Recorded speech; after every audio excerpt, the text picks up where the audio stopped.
Hello everyone, welcome back. Today we will learn about bacteria. Bacteria are prokaryotic unicellular organisms.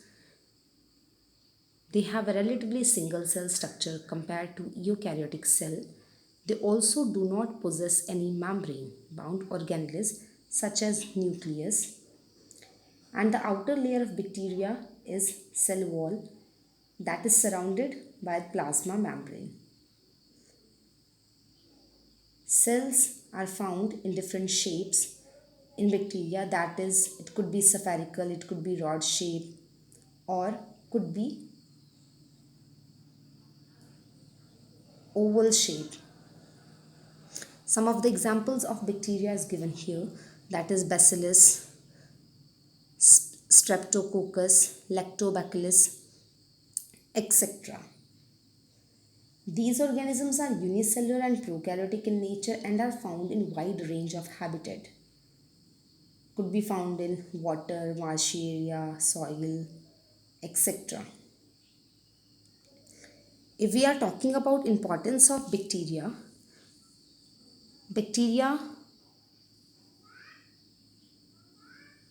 are useful in variable way, that is, it is helpful in converting milk into curd, fermenting food product.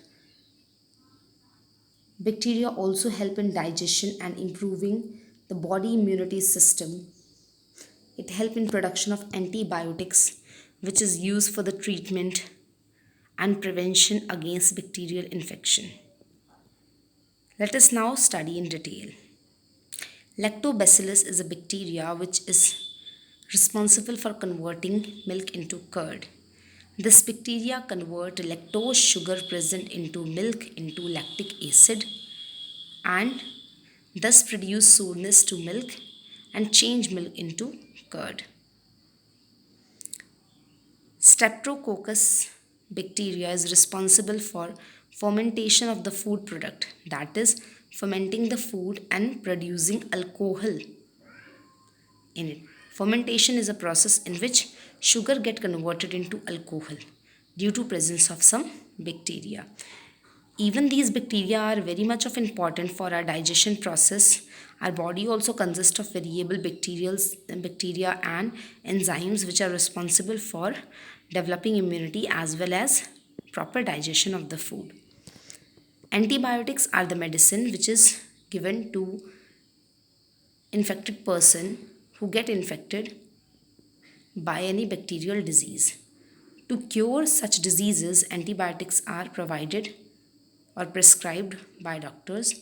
These antibiotics are prepared with the help of fungi or bacteria and thus they kill the growing bacteria or stop the growth of bacteria, and in this way it help to reduce the effect of disease. Thank you.